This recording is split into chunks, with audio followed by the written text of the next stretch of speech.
I will be talking a bit about the synthesis, receptors, pathways, and functions of the glutamate neurotransmitter.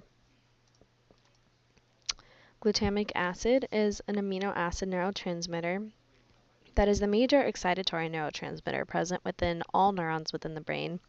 It's a non-essential amino acid, which means that it's easily synthesized in the body. It does not readily penetrate the blood-brain barrier and is produced locally by specialized neuronal mechanisms. Glutamate is also a precursor for the major inhibitory neurotransmitter GABA. Glutamate can be synthesized two ways. First, it can be produced locally through the normal breakdown of glucose, and glutamate can also be synthesized from glutamine through the glutaminase enzyme. Glutamate has ionotropic and metabotropic receptors, which are found on the surface of virtually all neurons. NMDA receptors control calcium channels, which, as we know, is important for getting those neurotransmitters out of the vesicles within the presynaptic cell.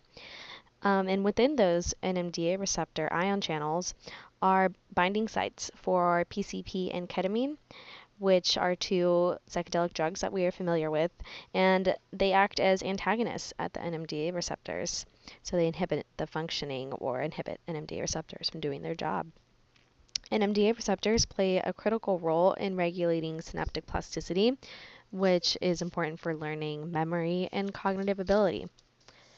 There are also kainate ionotropic kainate is another ionotropic receptor, and AMPA is the third ionotropic receptor, and it is important for controlling those sodium and potassium channels, which is really important for helping those action potentials happen. There are also metabotropic receptors, which are G protein coupled and act as a second messenger system. So just to illustrate a little bit how this synthesis works. So there's a glutamine cycle where inactive glutamine serves as a reservoir for glutamate. So a bunch of glutamate is kind of stored up in there. So when glutamate is released into the synapse and exerts its excitatory effect onto the postsynaptic cell, it is recaptured by a glutamate transporter located in the adjacent glial cell. So within this glial cell, glutamate is converted into glutamine through the glutamine synthetase enzyme. And eventually, glutamine diffuses out of the glial cell and enters the presynaptic nerve terminal, where it is converted to glutamate by the enzyme glutaminase.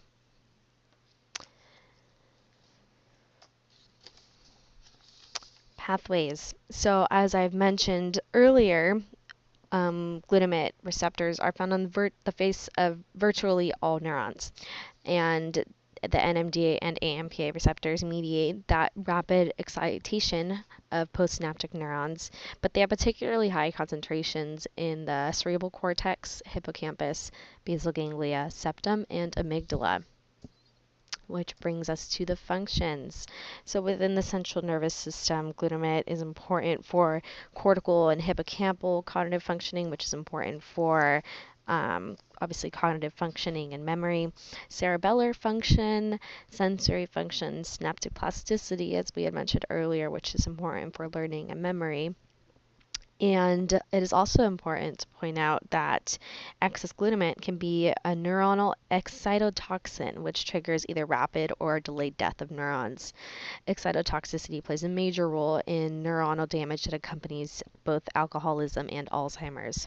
So, as we know, ethanol reduces glutamate activity, and alcohol withdrawal increases glutamate release from neurons. So excessive glutamate can lead to neuronal destruction through overactivity of NMDA receptors. Glutamate dysfunction also plays a major role in the negative symptoms of schizophrenia, such as cognitive dysfunctioning and other motor deficits. Thank you very much for listening, and if you have any more questions, please refer to the glutamate folder.